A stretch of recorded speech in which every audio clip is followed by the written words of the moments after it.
WCBI News at 6 starts now. A Columbus man is arrested after allegedly hitting a pedestrian with his SUV and killing her. Aberdeen Mayor Maurice Howard confirms via Facebook that Dana Keith Brewer was arrested in connection with the death of 58-year-old Cosetta Johnson. Monroe County Coroner Alan Gurley says Johnson was struck by an SUV going south on Highway 45 around 9:20 Friday night. The incident happened near MLK Drive and South Matuba Street. Johnson was declared dead at the scene by medics. The Aberdeen Police Department is investigating the accident and were assisted at the scene by Monroe County deputies. One person is dead after a two-car crash in Tishomingo County this morning. The accident happened on Highway 172 around 8 o'clock. The identity of the victim will be released once all family is notified. At this time, the cause of the crash is unknown, and the incident remains under investigation. Well, the Mississippi State Department of Health reports 825 new cases of COVID-19 with 37 new deaths. There are 63 new cases among long-term care facilities within the state. And since March 11th, the total number of cases is more than 71,000 with more than 2,000 deaths. It's presumed that more than 49,000 Mississippians have recovered from the virus. A Mississippi congressman says he believes there will be a vaccine soon for COVID-19. District 1 Congressman Trent Kelly says Operation Warp Speed is moving swiftly. This is the name of the project to get a vaccine tested and available to U.S. citizens as soon as possible. Congressman Kelly says that government agencies and private drug firms are working hard to come up with a vaccine that can be tested and delivered to the public. We want a vaccine, but we want a safe vaccine. We don't want to find out 10 years from now that we rushed something, but this has moved faster than any vaccine in the history. Usually this is a 2 to 3 year process, and we're doing it in months rather than years. And I feel very confident that we will have a vaccine that is tested, that is safe, actually multiple vaccines that are tested and safe, and help us stop the spread of this COVID-19. Congressman Kelly says he has doubts about Russia's claims that they have a vaccine for COVID-19. He says their vaccine hasn't met the required protocols. Operation Warp Speed was put together by the Trump administration earlier this year. It's a back to school like never before, with the coronavirus forcing schools across the nation to take measures aimed at preventing outbreaks of the virus and students having to adjust to the new normal on campus. CBS News correspondent Michael George has more from New York.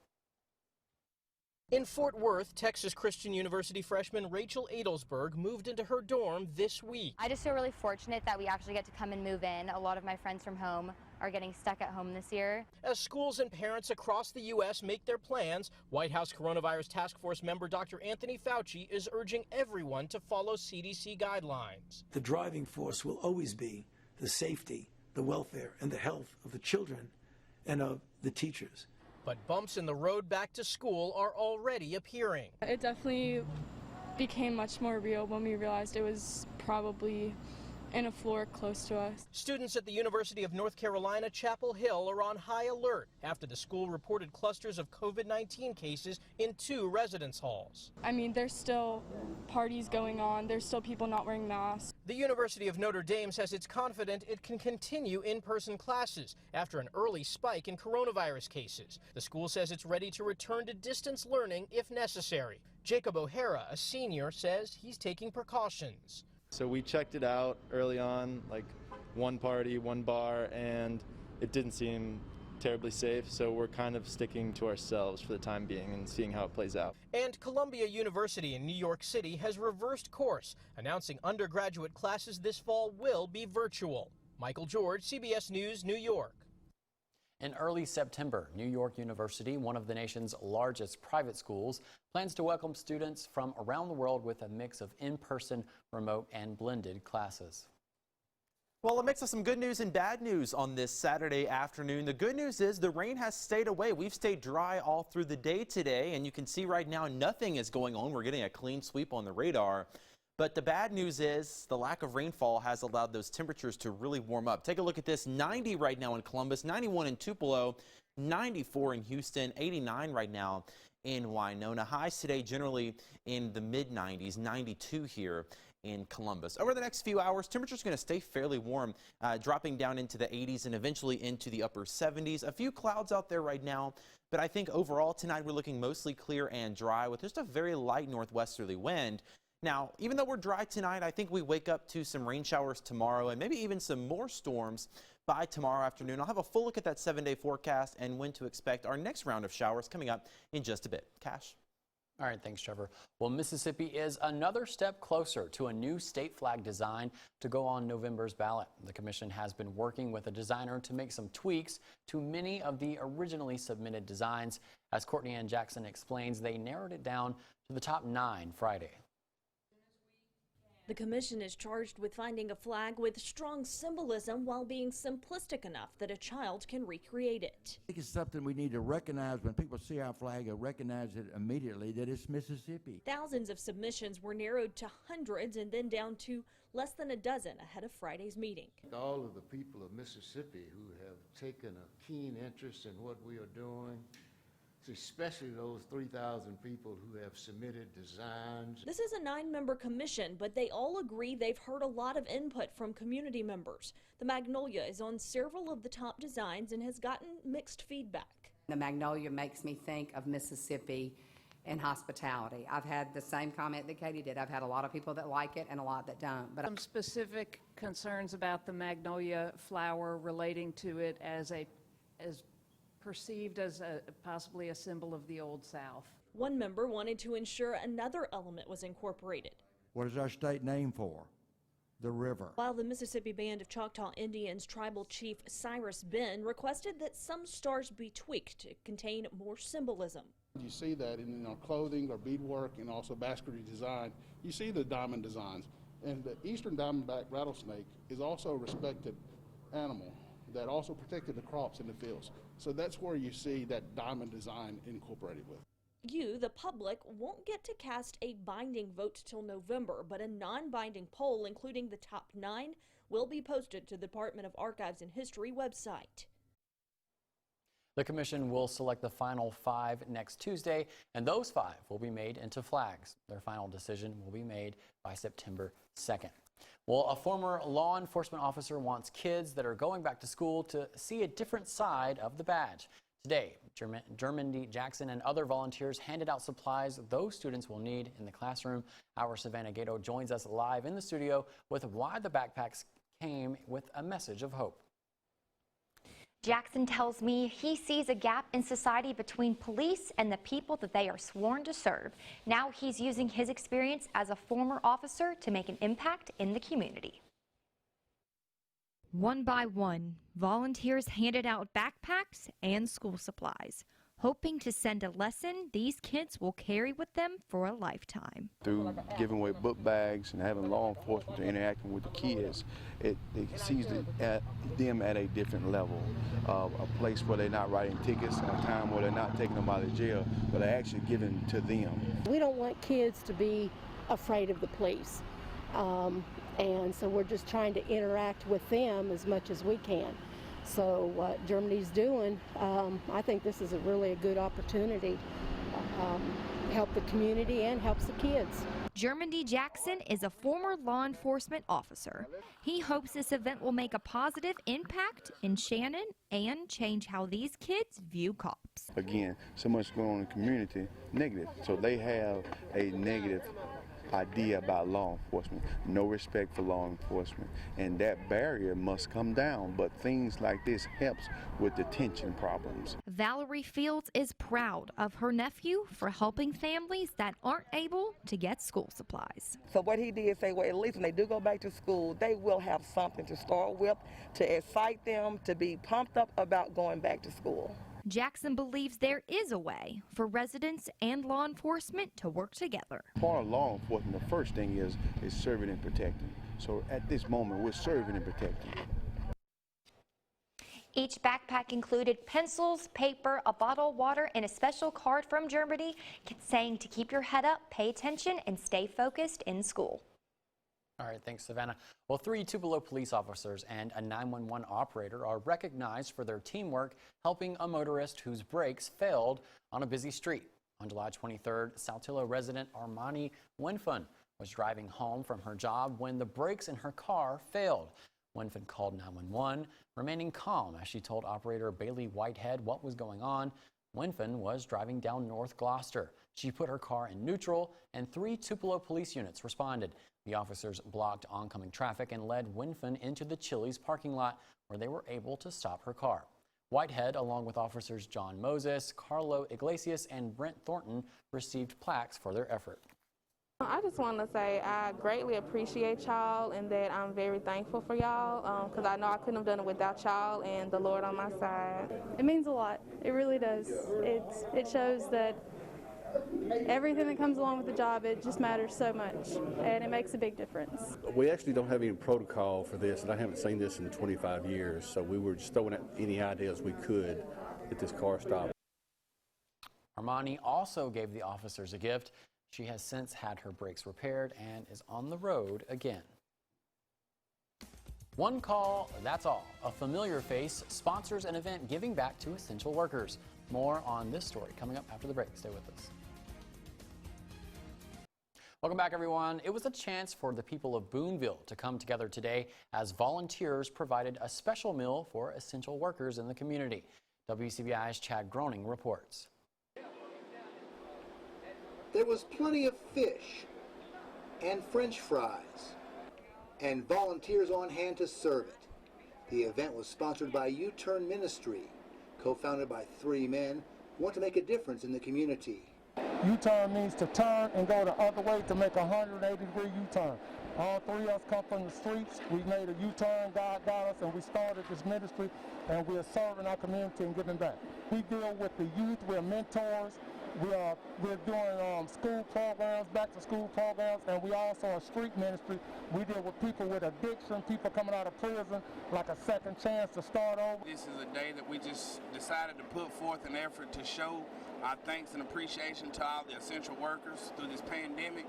It's been a hard go for everyone, but we felt like with where we're coming from and what's all going on in the world today, that it would be a great idea to try to give back and unite the community by way of this meal out here today, just to show our appreciation for everyone that's been out here during this struggle.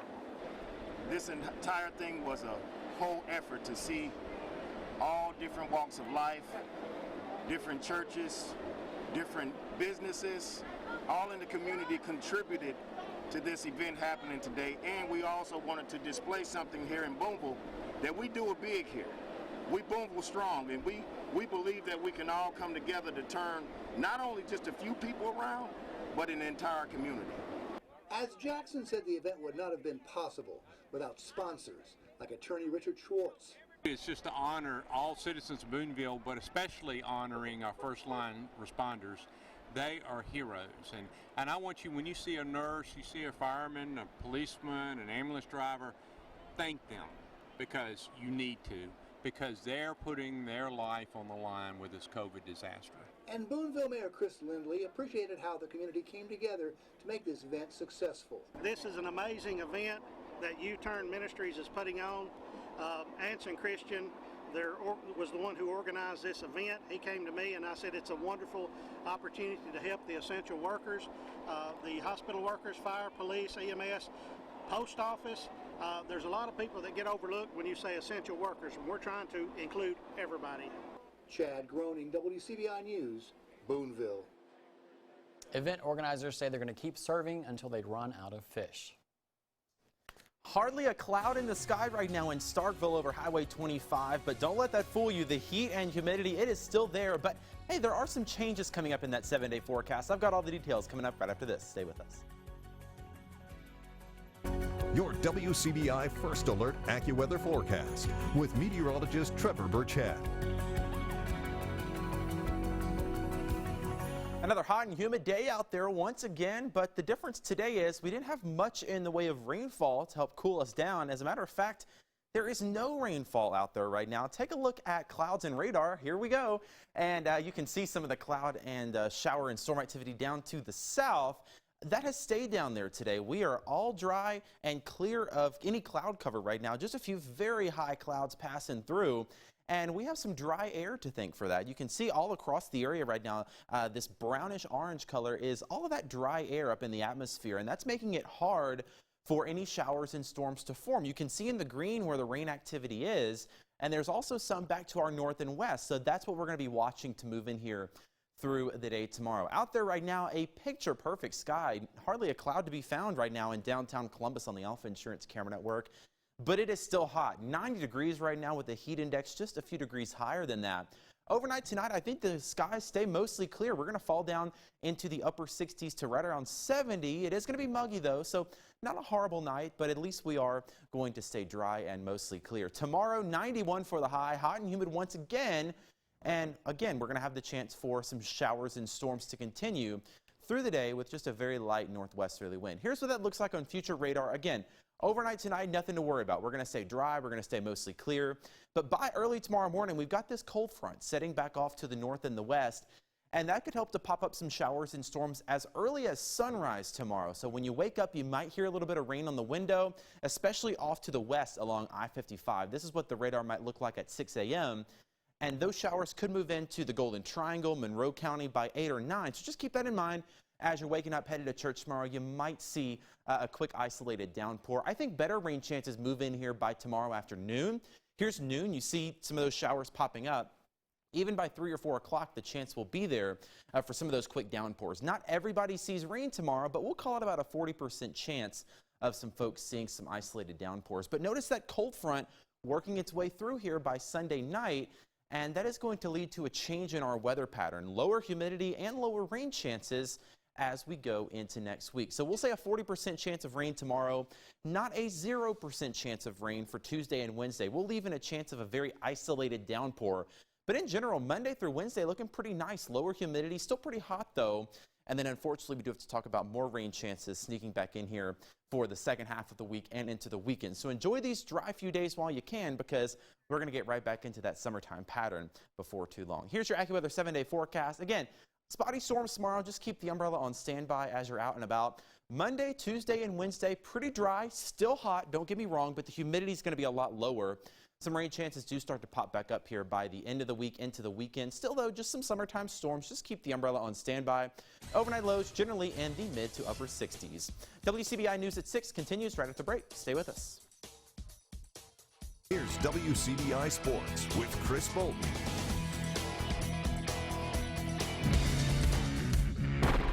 WCBI Sports 2020 High School Football Tour is brought to you by Itawamba Community College, Cannon Ford of Starkville, Monroe County Farm Bureau, Max South Broadband, and the Bank of Vernon.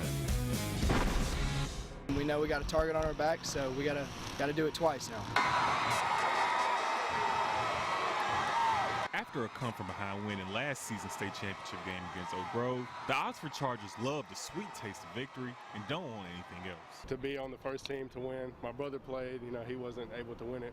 But we're going to show people it wasn't a mistake that we won, that, we're here to keep winning. We got everybody coming at us because we won state last year. Everybody want to beat us. So we got to come harder than we did last year, practice harder. That way, so we can have a better game plan for the people who want to beat us this year. It's always been a huge goal for our program when I was a player here, as an assistant coach here, was to finally get over that hump and win a championship. So now that we've done it, now it's no time to sit back and relax and be content with what we are. We got to continue to try to get better. The Chargers had the tall task of replacing key players from last season's offense, featuring quarterback John Mager and now Auburn Tiger J.J. Pegues. But the team says they're looking forward to the challenge. Can't really replace J.J. Pegues, so we got to find a way to make it work without him. So, whether it's coming up with a different game plan or getting a guy to fulfill some of his duties and giving the other duties to another guy, we got to come up with something. I think those guys and the guys that came before them laid a great foundation for our team and for our program and how we go about our business. I think we have some great leaders.